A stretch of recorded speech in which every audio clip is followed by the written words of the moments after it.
¿Has visto los titulares? Los precios del petróleo suben, el estrecho de Hormuz, Líbano bajo ataque nuevamente. Se siente repentino. No lo es. En 1973, el mundo vio cómo una guerra regional se convirtió en una crisis petrolera. Vio a estados poderosos moverse rápido y vio cómo las vidas palestinas eran nuevamente dejadas de lado. Este episodio muestra cómo funcionaba esa maquinaria entonces y por qué ahora se siente tan familiar. Es una guerra total. Prometió bloquear el estrecho de Hormuz. El bloqueo militar de los barcos que salían de los puertos de Irán comenzó el lunes. Y ahora vamos a abrir el Golfo con ellos, con o sin ellos. Debido a esa guerra, la mayoría de los productores de petróleo del Medio Oriente han reducido la producción general. Mientras Teherán amenazaba con tomar represalias contra los puertos de sus vecinos del Golfo. La pregunta es si los países productores de petróleo usarán el petróleo como arma en el nuevo conflicto de Medio Oriente. Un punto de estrangulamiento para aproximadamente el 20% del petróleo mundial. Era para proteger al Reino Unido. Ya ha tenido un impacto en el Reino Unido. Más de 100 ataques aéreos israelíes golpearon grandes partes del Líbano. Y es muy importante que abramos el estrecho de Hormuz. Alto el fuego no es necesariamente la palabra que viene a la mente. Irán dijo que no abrirá el estrecho hasta que también haya un alto el fuego en Líbano, pero desde el alto el fuego en Irán, Israel ha intensificado sus ataques en Líbano. Solo apuntaron a civiles. Es un edificio residencial, ancianos, niños. No queremos encontrarnos en una situación en la que se diga que comenzamos la guerra cuando no lo hicimos. Las casas de los residentes fueron voladas y barrios enteros fueron arrasados, mientras que se cortaron carreteras de al menos 80 metros de ancho. Los atacantes están difundiendo la mentira de que Israel abrió fuego. No queremos esta operación de ampliación de carreteras porque realmente no se trata de ampliar carreteras. Se trata de reubicar a los refugiados desde sus campamentos hacia el Sinaí y Cisjordania. Y no queremos movernos.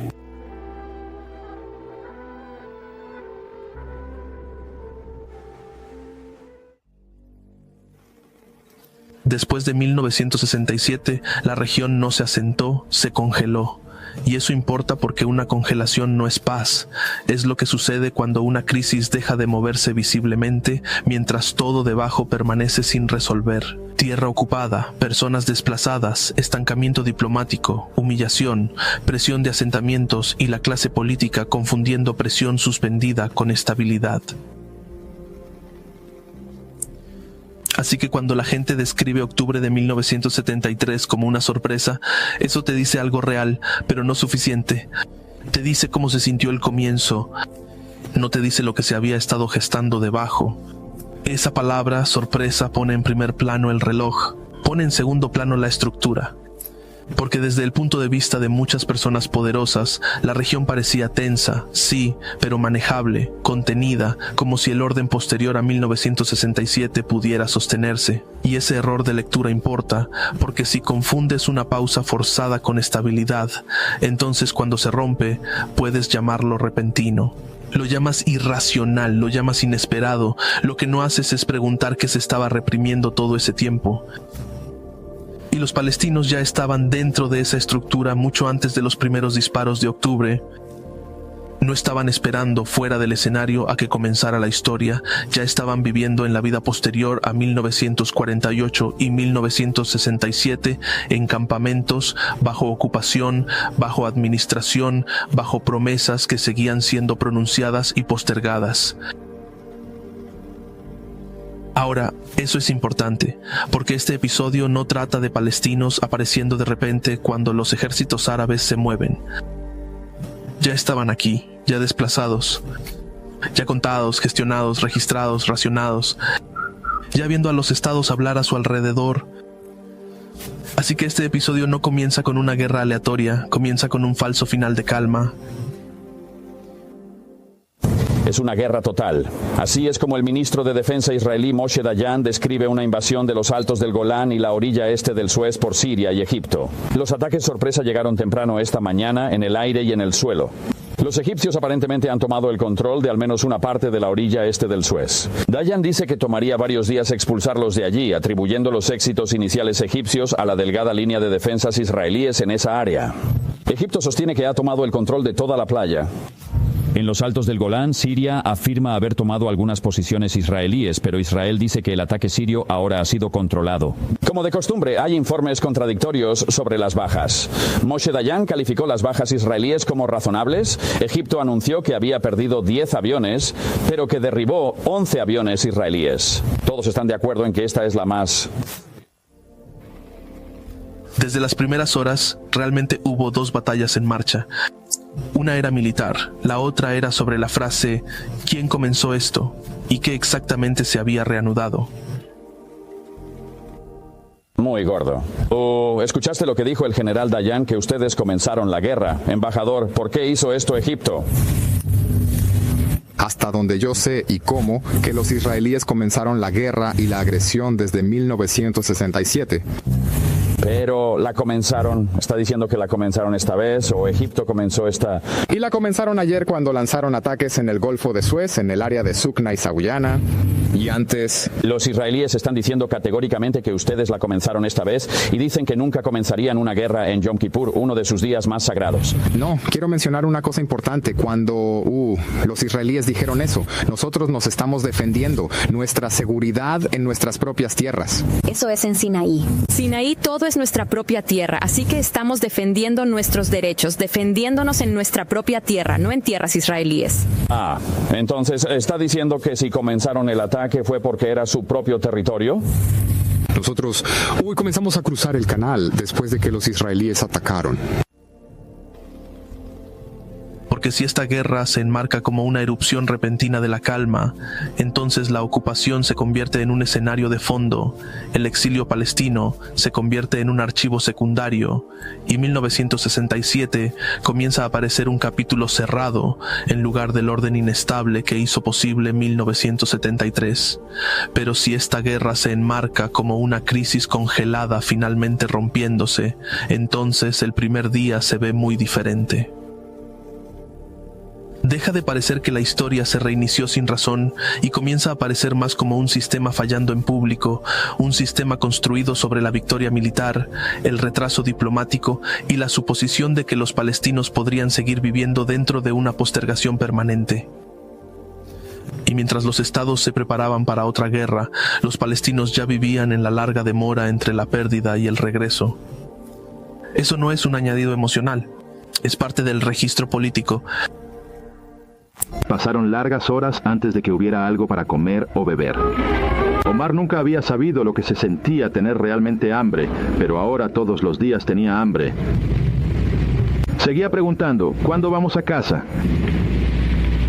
Pero nunca obtuvo una respuesta clara, ni de sus padres, ni de nadie. Todo lo que decían era, no ahora.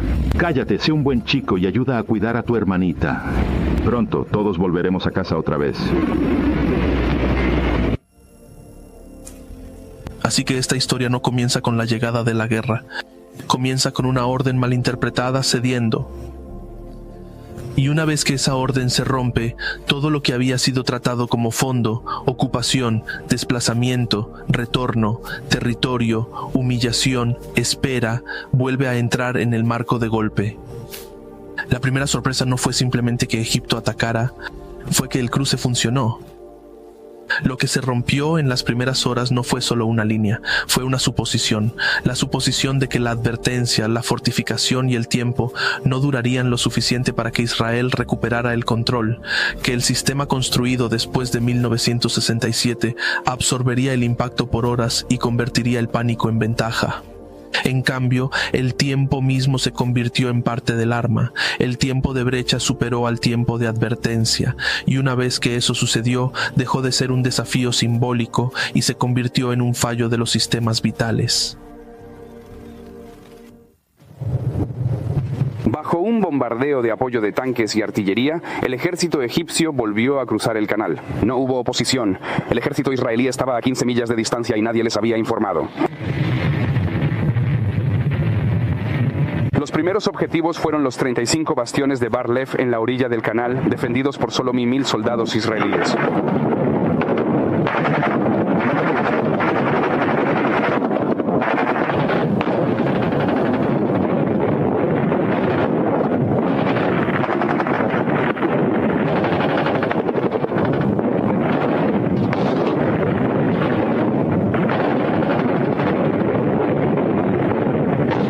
Sin retroceso de 107 milímetros abrieron un camino para la infantería a través del alambre y las minas.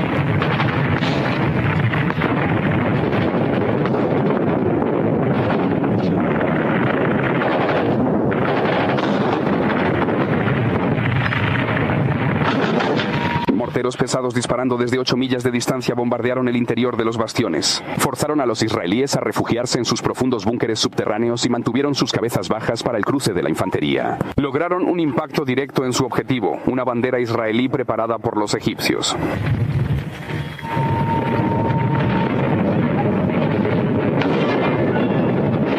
La tarea de la infantería era mantener una posición en el Sinaí durante 48 horas antes de que los tanques y la artillería pudieran ser llevados al otro lado.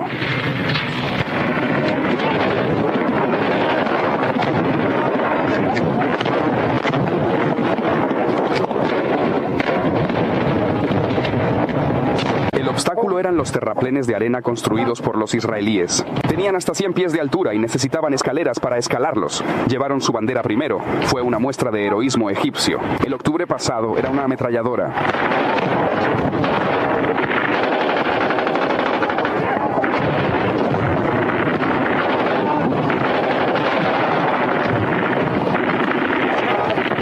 En la segunda oleada llegaron los cañones de infantería portátiles y los cohetes.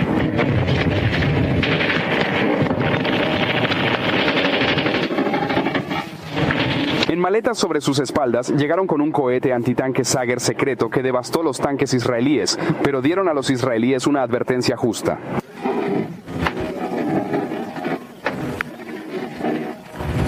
Así que con gritos de Dios es grande, tengo un objetivo en la mira, asaltaron la línea Bar-Lev con lanzallamas, cohetes y armas.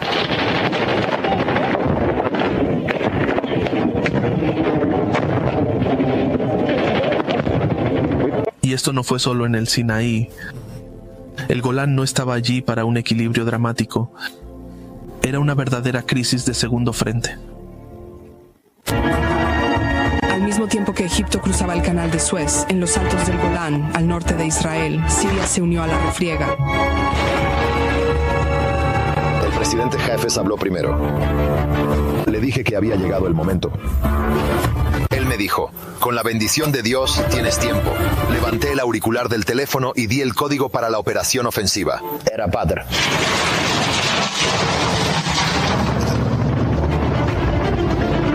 Los aviones sirios comenzaron la guerra con un masivo ataque aéreo sobre posiciones israelíes en el Golán.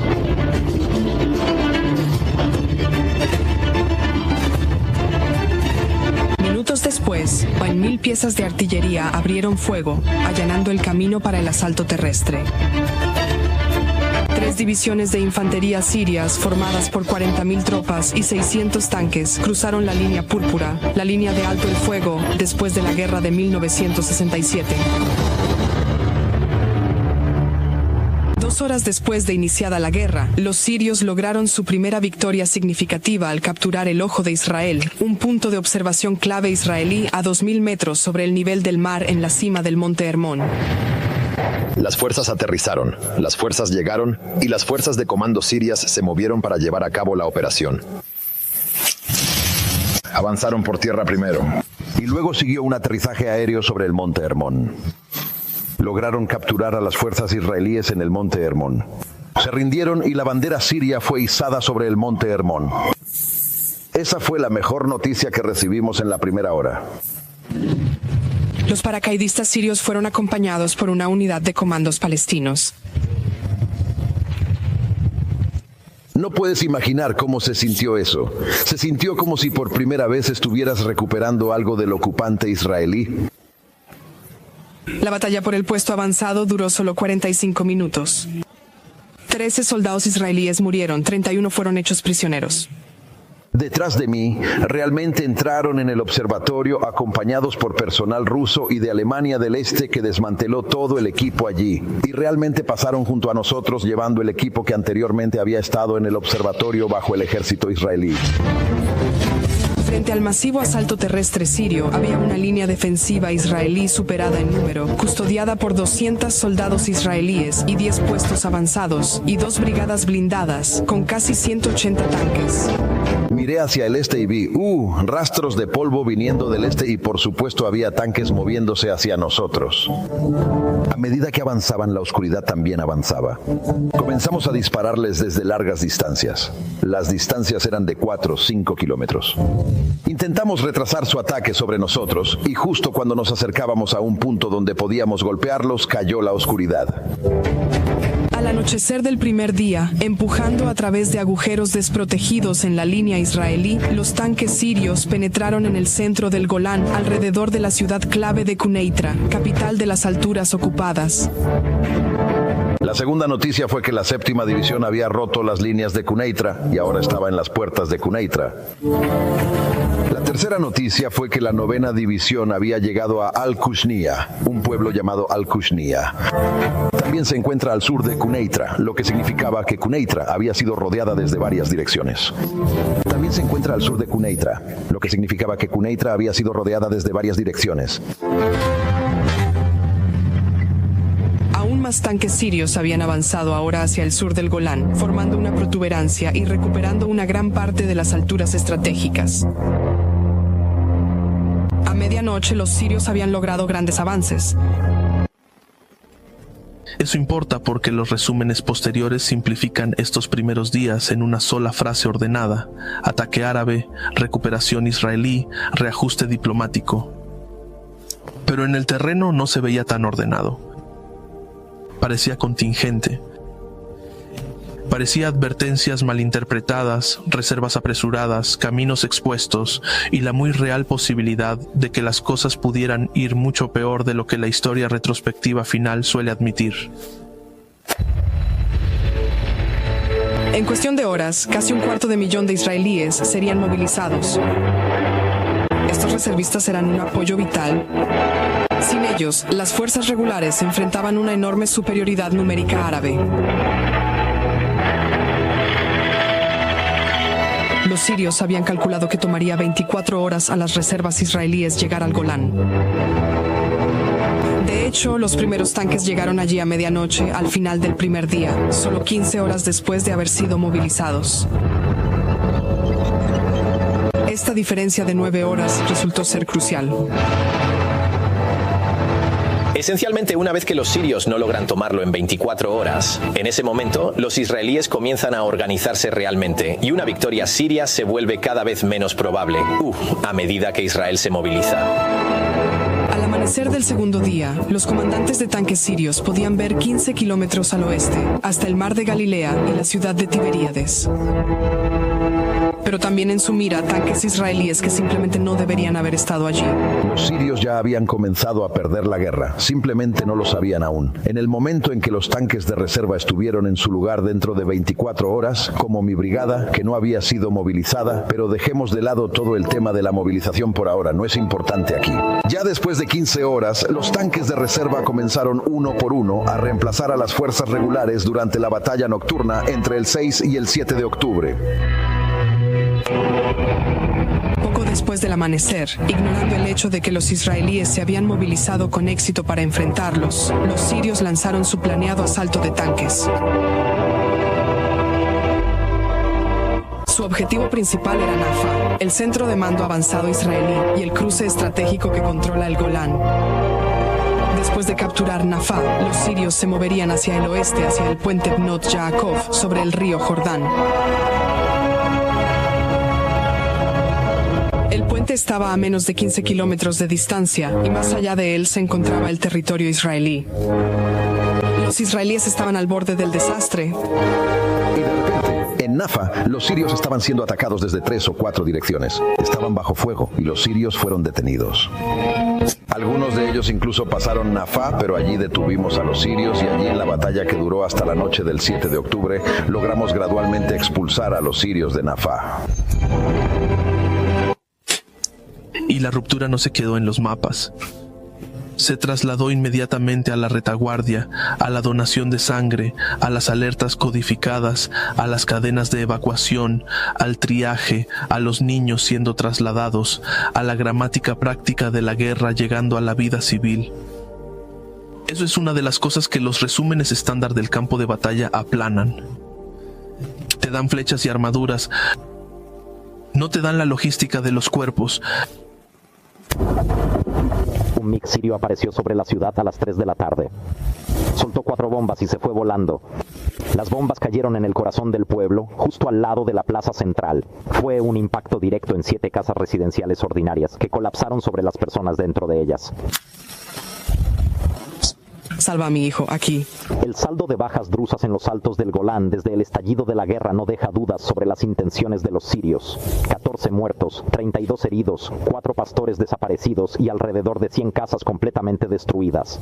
El líder druso en los altos del Golán describe lo que está sucediendo aquí.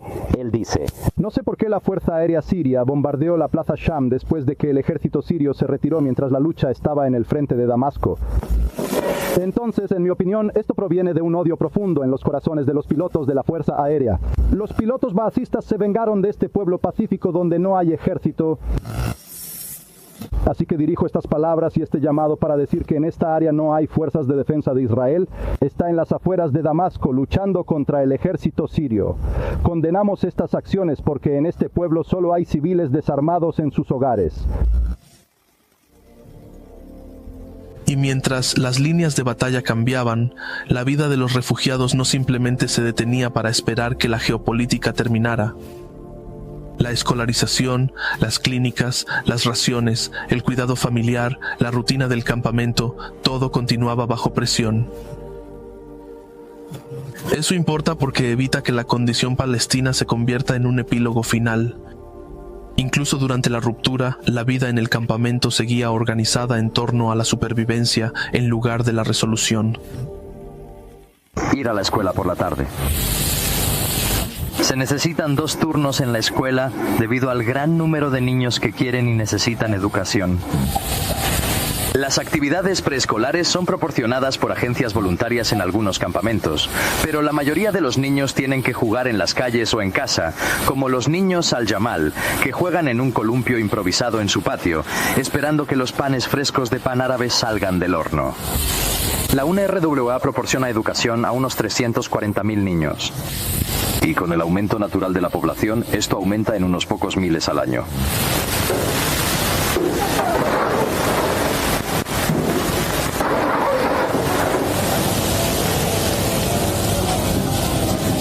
Muchas mujeres ya están haciendo fila en el centro de salud de la UNRWA, llevando a sus hijos para chequeos o viniendo ellas mismas para atención prenatal.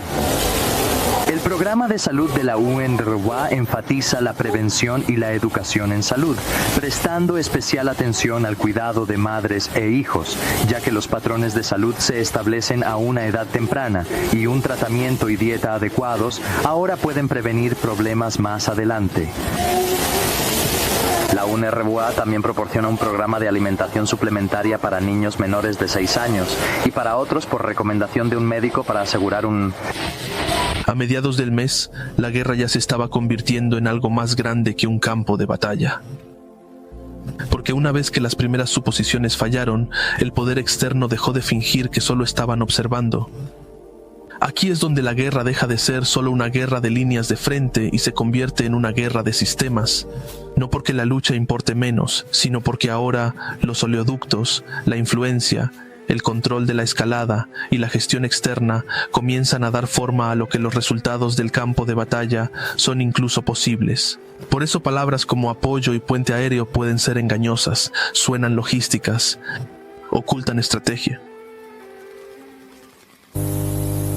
El anuncio oficial del Departamento de Estado afirma lo que se había convertido en conocimiento aceptado durante el fin de semana, a saber, que Estados Unidos ha comenzado un puente aéreo de suministros militares a Israel.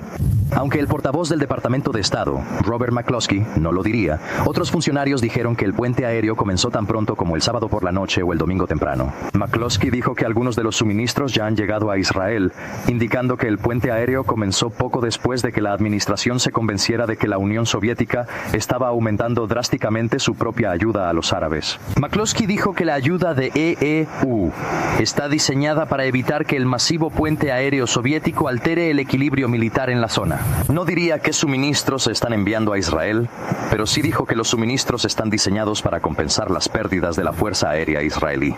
McCloskey enfatizó un punto. Ningún personal militar estadounidense está involucrado en los combates. Esto es Paul Sisko en el Departamento de Estado.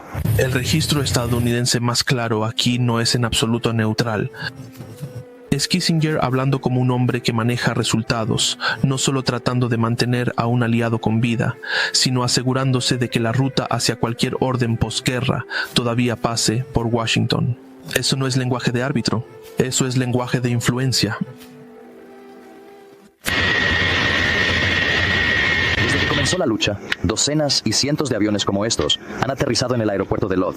Este es el puente aéreo estadounidense que ha traído armas, municiones y equipo militar aquí durante toda la guerra y después.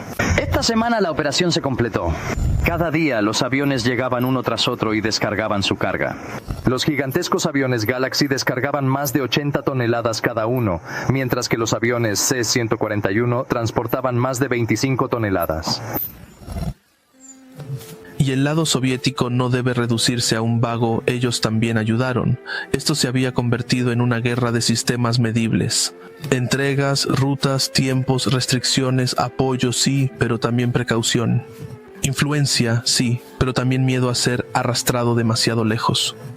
Las pérdidas fueron escalonadas. En 10 días, Siria perdió 90 aviones de combate, Egipto 85 e Israel 80. Rusia comenzó a enviar reemplazos a los árabes por aire, que en 3 días totalizaron 4.000 toneladas. Estados Unidos brindó a Israel una ayuda similar.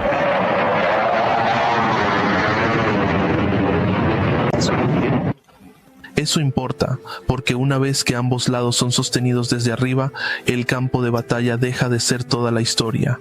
Luego la guerra se amplió nuevamente. Esto es NBC Nightly News, miércoles 17 de octubre, reportado por John Chancellor. Buenas noches. La guerra en el Medio Oriente produjo desarrollos en todo el mundo hoy. Los países productores de petróleo del mundo árabe decidieron usar su petróleo como arma política. Reducirán la producción de petróleo en un 5% al mes hasta que los israelíes se retiren de los territorios ocupados. Si los países árabes cumplen esa promesa, reducirían su producción en casi un 50% en un año.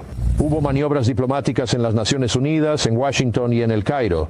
Y hay una batalla de tanques feroz y posiblemente decisiva en el desierto del Sinaí. La decisión de reducir la producción de petróleo como arma contra Israel se tomó en una reunión en Kuwait a la que también asistieron los sirios y los egipcios. Menos petróleo árabe no afectará mucho a Estados Unidos, pero planteará problemas bastante graves para los japoneses y especialmente para los países de Europa Occidental. Aquí hay un informe sobre la reunión en Kuwait. Incluso antes de que comenzara la reunión de hoy, hubo un anuncio en Kuwait de que los precios del petróleo árabe estaban subiendo, un gran aumento votado en una reunión nocturna sin siquiera consultar a los compradores occidentales.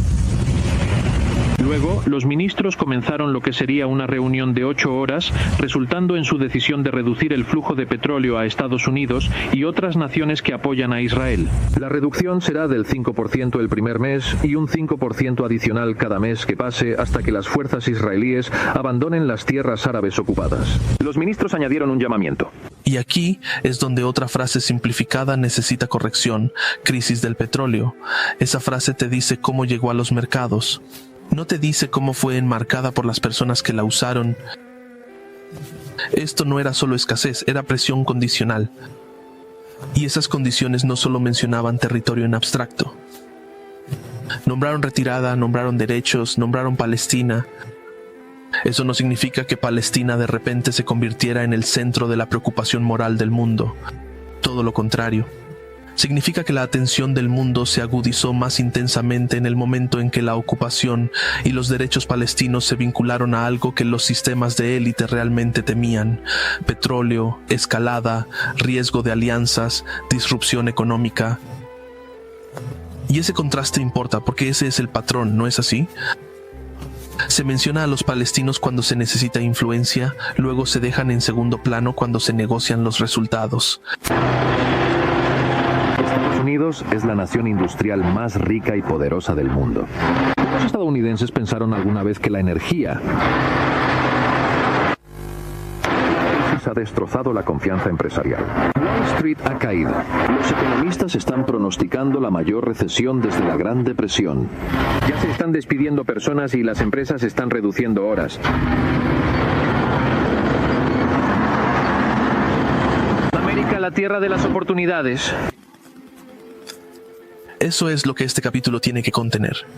La guerra se amplía hacia arriba en los sistemas, pero las personas más invocadas por estas justificaciones todavía esperan hacia abajo dentro de la vida en los campamentos, el racionamiento, las escuelas, las clínicas y la pregunta no resuelta del retorno.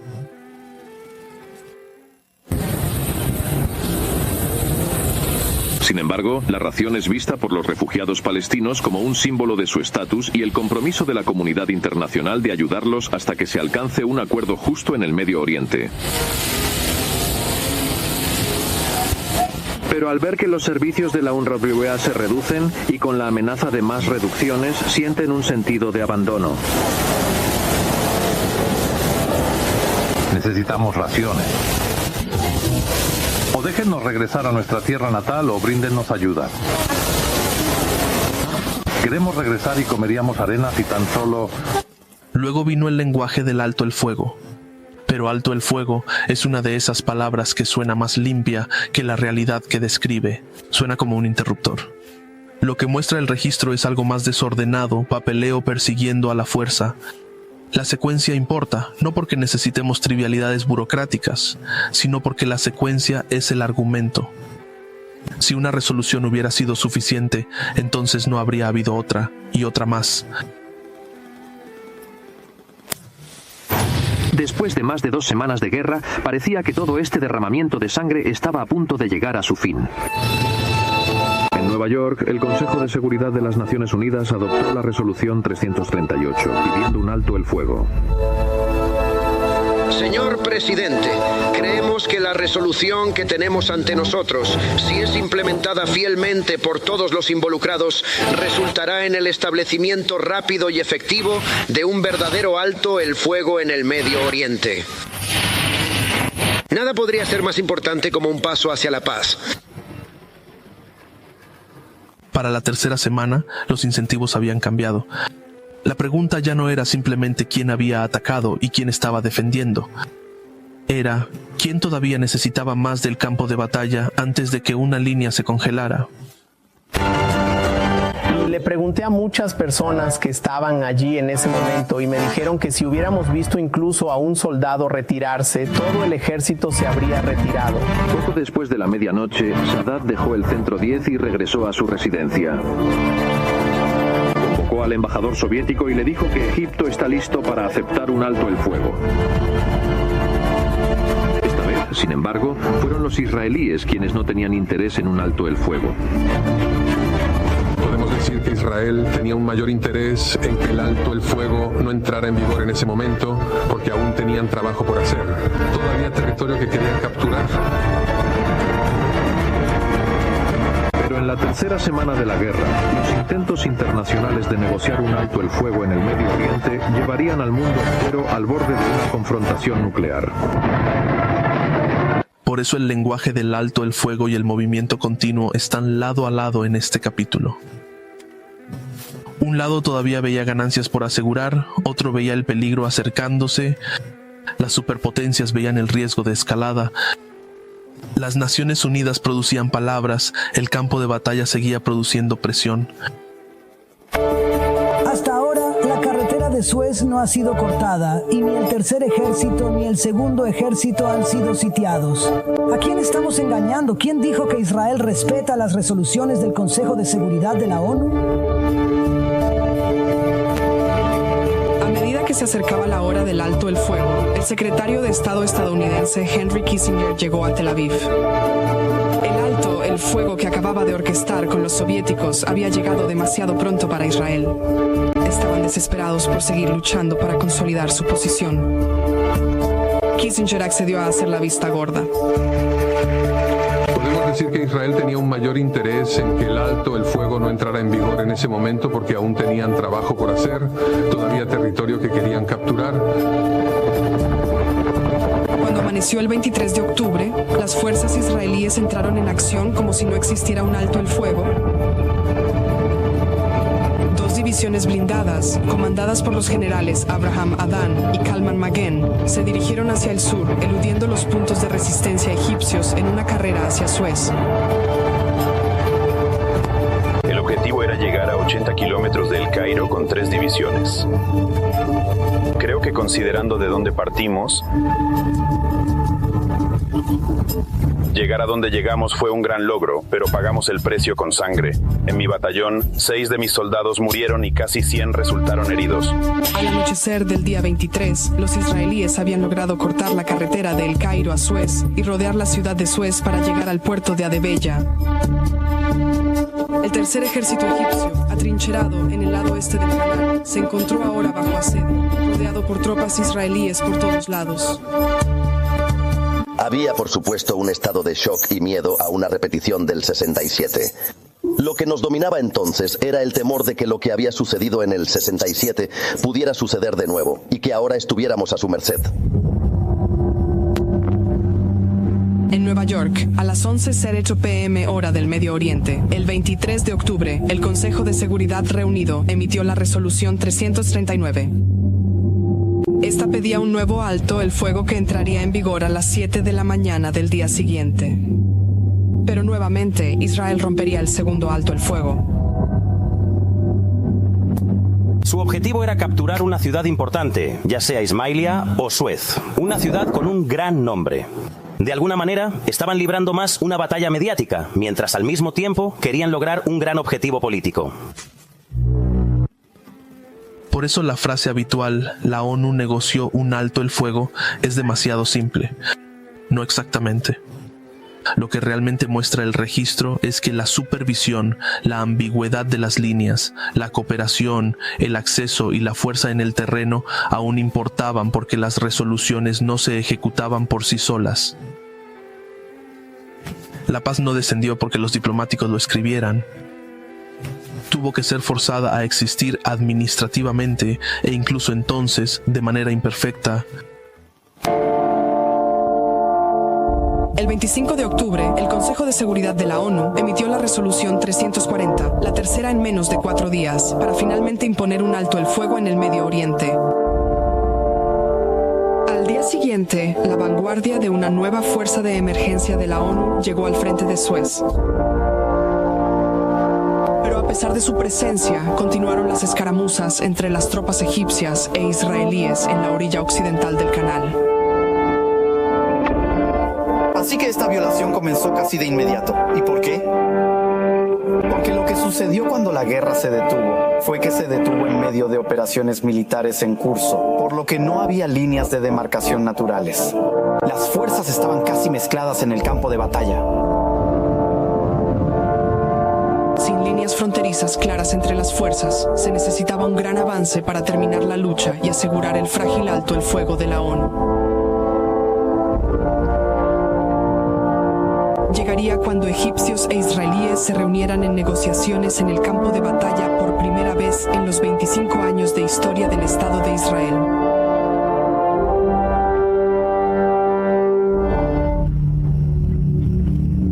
En el frente norte, en los altos del Golán, la tercera semana de la guerra de octubre comenzó con las fuerzas sirias e israelíes en un punto muerto. Para cuando llegamos al kilómetro 101, no estamos viendo el final limpio de la guerra. Estamos viendo una negociación sobre lo que la fuerza ha dejado atrás. Líneas de suministro, ejércitos atrapados, prisioneros, acceso a carreteras, retraso, influencia. En el frente del canal de Suez, las cosas no eran mejores para los egipcios. Los israelíes tenían a todo el tercer ejército egipcio sitiado en el lado oeste del canal. 35,000 soldados cortados de sus líneas de suministro. Toma solo lo que es suficiente para ti, solo lo necesario. No tiene que estar lleno. Y te teníamos lo que se llamaba una ración de emergencia, que era exactamente 3 pequeños paquetes de galletas y 2 bloques de pasta de dátiles. Eso te da suficientes calorías para un día. Después de eso, cada persona tenía que hacer que eso durara 5 días. Pero los israelíes también enfrentaban un gran problema. Por primera vez en la historia del conflicto árabe-israelí, Egipto tenía un gran número de prisioneros de guerra. 230 en total. Primero fue la llegada del primer prisionero a Egipto. Esto elevó enormemente la moral de todas las fuerzas. En ese momento el liderazgo militar vio la necesidad de centrarse en él y poner esas imágenes en los medios para que esa moral se elevara no solo entre las fuerzas armadas, sino entre todo el pueblo. De vuelta en Israel, los manifestantes pronto salieron a las calles, acusando al gobierno de Golda Meir de no hacer lo suficiente para traer a casa a los soldados capturados. Golda Meir había ofrecido algún tiempo antes que los oficiales israelíes se reunieran con sus homólogos egipcios y discutieran lo que era más importante para ella, la liberación de los prisioneros israelíes, y también hablar sobre dejar pasar suministros al tercer ejército. Pero insistió en una reunión entre los egipcios y los israelíes. Hasta entonces los egipcios fingían, o como si Israel no existiera, no querían contacto con ellos. Así que fue una sorpresa cuando los egipcios aceptaron precisamente tales negociaciones. El punto de encuentro sería una tienda erigida en el letrero que marcaba 101 kilómetros a El Cairo, en la carretera El Cairo-Suez. A la 1:30 am del 28 de octubre, y por primera vez, egipcios e israelíes estaban a punto de tener negociaciones directas. Pero las negociaciones rápidamente se volvieron tensas mientras continuaban las escaramuzas en la confusión del campo de batalla.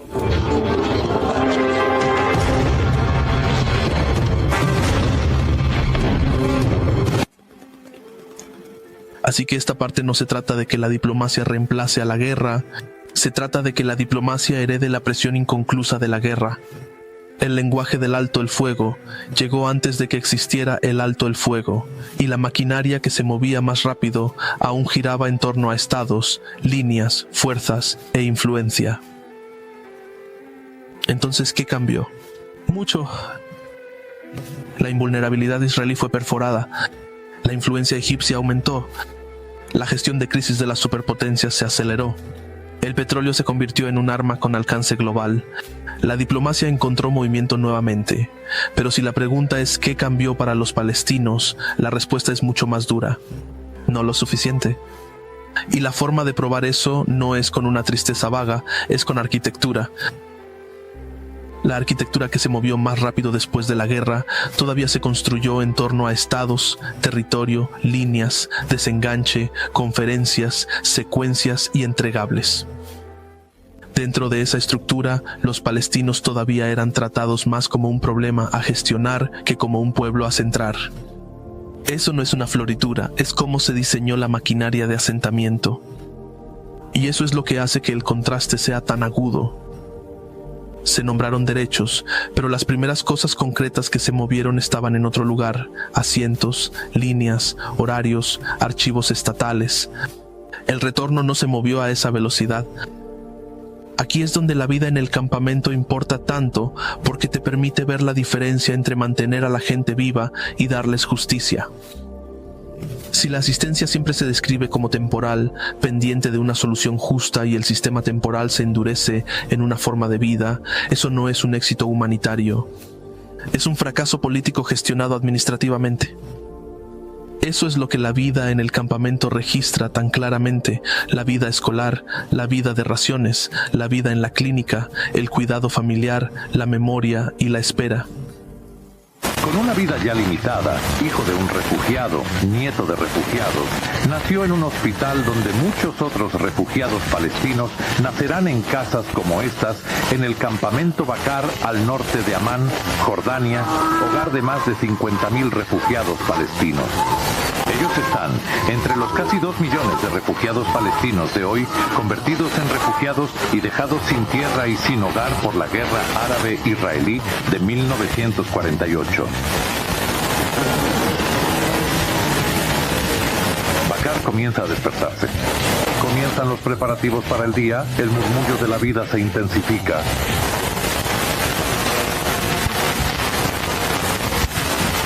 Una familia de refugiados palestinos, los Al-Jamal, se despierta para comenzar el día en su diminuto hogar de 3 habitaciones que alberga a 8 personas. Los niños nacieron refugiados y sus padres se convirtieron en refugiados a una edad temprana.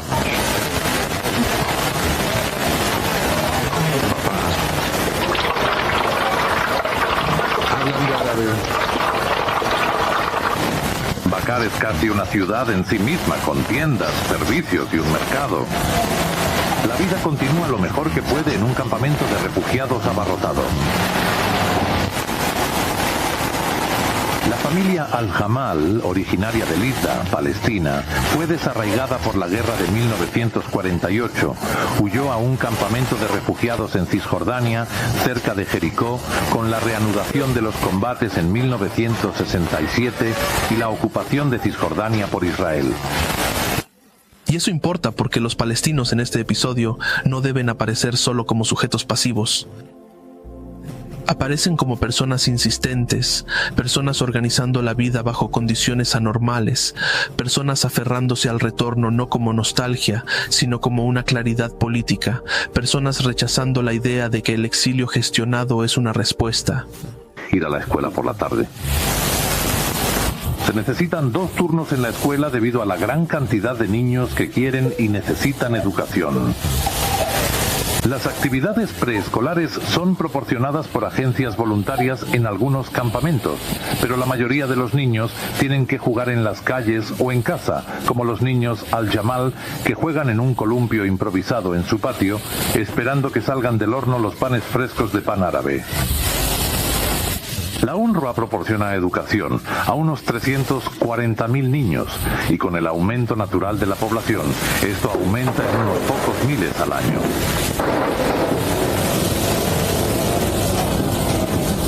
Muchas mujeres ya están en fila en el centro de salud de la UNRWA, llevando a sus hijos para chequeos o acudiendo ellas mismas para atención prenatal.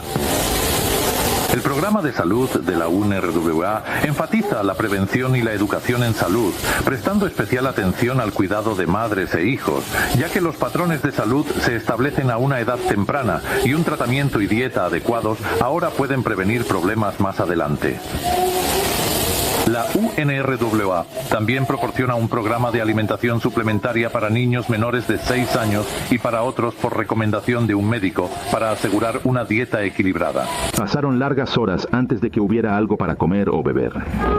Omar nunca había sabido lo que se sentía al tener realmente hambre, pero ahora todos los días tenía hambre. Seguía preguntando, ¿cuándo vamos a casa? Pero nunca obtuvo una respuesta clara, ni de sus padres, ni de nadie. Todo lo que decían era, no ahora. Sé callado, sé un buen niño y ayuda a cuidar a tu hermanita. Entonces pronto todos volveremos a casa. Pero los días se convirtieron en meses. Nacieron niños, los ancianos murieron y fueron enterrados lejos de casa. Pero aún así, todos estaban seguros de que pronto volverían a ver sus árboles verdes en Palestina.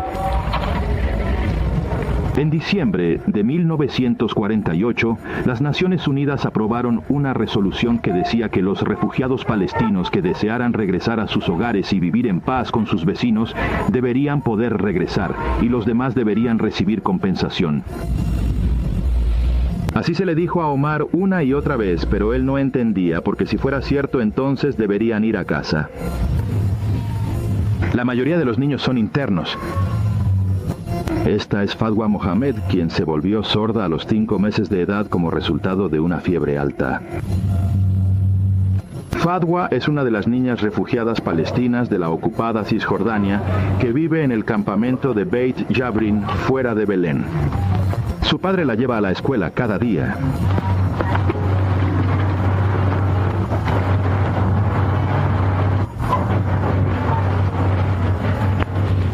Los problemas problemas de una discapacidad se agravan con los problemas de ser un refugiado. Nacer sordo ya es bastante malo, pero nacer sordo y ser un refugiado palestino es peor. Como aquellos que pudieron dejar su país, se fueron. No es por nuestro propio deseo, como escuchamos muchas veces, que los palestinos dejaron su país por su propio deseo. ¿Quién queremos usar nuestras mentes? ¿A quién le gusta dejar su casa, sus propiedades, su tierra y convertirse en un refugiado viviendo de la caridad? Decir, por favor, otras personas, denme dinero. Y una de las mentiras más antiguas en toda esta estructura aún necesita ser interrumpida, que los palestinos simplemente se fueron por elección. Lo que el registro muestra en cambio es continuidad, el exilio como un resultado político mantenido. No un accidente voluntario, no un efecto secundario desafortunado que todos lamentaron por igual. Una estructura. E incluso aquí la precisión importa. El judaísmo no está representado por el sionismo. Esa distinción existía entonces y importa ahora.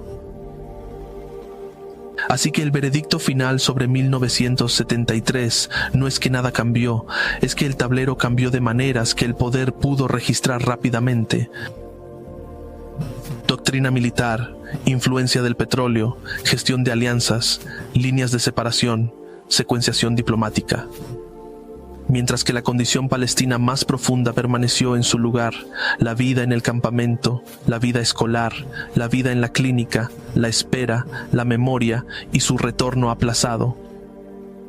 Esa es la diferencia entre las promesas y su cumplimiento, y por eso esta guerra pertenece a la serie. No porque resolviera la cuestión palestina, porque mostró una vez más con qué rapidez puede moverse el mundo cuando los estados están bajo presión y con qué lentitud lo hace cuando son los palestinos quienes deben esperar. Alrededor del mundo, pero con una diferencia. También están esperando el día en que se resuelva el problema palestino y el día en que un niño palestino ya no... En 1973 y 74, los horarios de retirada se movieron, el retorno no. Ahora has visto el registro. En 1973 y 1974, el mundo se movió rápido por los altos del fuego, las negociaciones, la separación de fuerzas y el petróleo. No se movió rápido para el retorno palestino. Por eso hoy se siente tan familiar. Cuando los estados, las rutas marítimas y las alianzas están bajo presión, la urgencia aparece de la noche a la mañana. Cuando se espera que los palestinos esperen, la demora se vuelve normal. Y otros civiles en el Líbano y en toda la región se ven obligados a soportar las consecuencias mientras el poder negocia por encima de ellos. Ese es el patrón, esa es la maquinaria, y por eso esta historia no ha terminado. Gracias por ver Protayón, por favor deja un me gusta y suscríbete, realmente ayuda a difundir estos videos y me permite continuar haciendo esta serie. Si aún no lo has hecho, revisa la serie Palestine Deep Dive a la que pertenece este episodio. Por favor, deja tus pensamientos y comentarios, son muy apreciados. Mantente curioso, sigue cuestionando y lo más importante, cuídate.